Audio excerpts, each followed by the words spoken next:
اعوذ باللہ السمیع العلیم من الشیطان الرجیم من حمزہ ونفخہ ونفثہ بسم اللہ الرحمن الرحیم۔ احکام رمضان۔ روزہ کا مقصد۔ اللہ تبارک و تعالیٰ فرماتا ہے یا ایھا الذین آمنوا کتب علیکم الصیام کما کتب علی الذین من قبلکم لعلکم تتقون۔ سورہ بقرہ کی آیت نمبر 183 میں اللہ رب العالمین فرماتا ہے اے ایمان والوں، تم پر روزے فرض کیے جاتے ہیں جس طرح تم سے پہلے لوگوں پر فرض کیے گئے تھے تاکہ تم روزوں کے ذریعہ متقی بن جاؤ۔ صیام کے معنی کھانے پینے سے رک جانا یا روزہ رکھنے کے ہوتے ہیں۔ تقویٰ یہ ہے کہ آدمی دنیا کی زندگی میں اللہ تبارک و تعالیٰ سے ڈرتے ہوئے اس کی منع کی ہوئی چیزوں سے بچے، اور یہی روزے کا اصل مقصد ہے۔ اس آیت کا مطلب یہ ہے کہ اے ایمان والوں، روزے صرف تم پر ہی فرض نہیں کیے گئے ہیں بلکہ تم سے گزشتہ امتوں پر بھی فرض کیے گئے تھے، یعنی یہ ایسی کوئی نئی چیز نہیں ہے کہ تم سے پہلے کسی پر فرض نہیں کی گئی تھی۔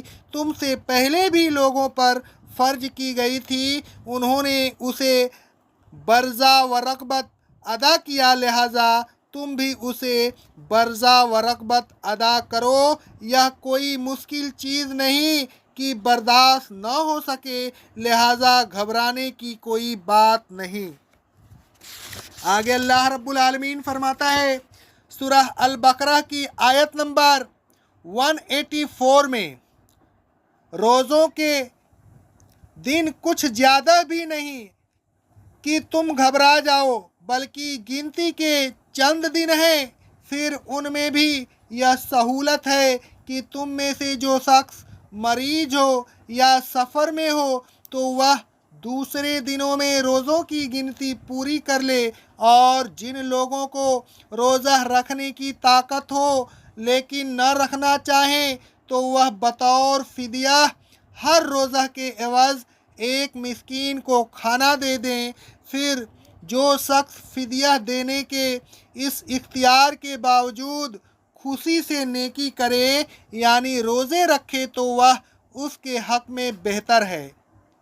اور اے ایمان والوں، اگر تمہیں معلوم ہو جائے کہ روزہ رکھنا کتنی بڑی نیکی ہے تو تم خود فیصلہ کر لو گے کہ تمہارا روزہ رکھنا ہی تمہارے لیے بہتر ہے۔ روزوں کی فرضیت کے سلسلہ میں یہ ابتدائی آیات ہے۔ آیت کا مطلب یہ ہے کہ روزوں کی تعداد جو فرض کی گئی ہے وہ بھی کچھ زیادہ نہیں، لہذا گھبرانے کی کوئی بات نہیں۔ گنتی کے چند دن کی تکلیف برداشت کر لینا تو کسی پر بار نہیں ہونا چاہیے، خصوصاً ایمان والوں پر جو اللہ تبارک و تعالیٰ کے ہر حکم پر اپنی ہر چیز قربان کرنے کے لیے تیار رہتے ہیں اور اس کی رضا کی خاطر ہر قسم کی تکلیف برداشت کرتے ہیں۔ اس آیت میں اللہ تبارک و تعالیٰ نے مالداروں پر سے روزوں کے بوجھ کو ہلکا کرنے کے لیے ابتدا میں فدیہ دینے کی اجازت دے دی، لیکن ساتھ ساتھ روزہ رکھنے کی ترغیب دے کر بتدریج ان کو روزہ کا عادی بنایا، اور جب وہ عادی ہو گئے تو پھر اسی صورت کی اگلی آیت نازل فرما کر روزوں کو مالداروں پر بھی فرض کر دیا گیا ہے، اور فدیہ دینے کے حکم نامہ کو منسوخ کر دیا گیا۔ روزے فرض کرتے ہوئے اللہ تبارک و تعالیٰ نے روزے کا مقصد بھی بتایا تاکہ روزہ رکھنے والے اس مقصد کو سامنے رکھ کر روزے میں کسی قسم کی کوتاہی نہ کریں۔ روزہ کا مقصد تقویٰ پیدا کرنا ہے۔ روزے میں چند حلال چیزیں بھی حرام ہو جاتی ہیں، مثلاً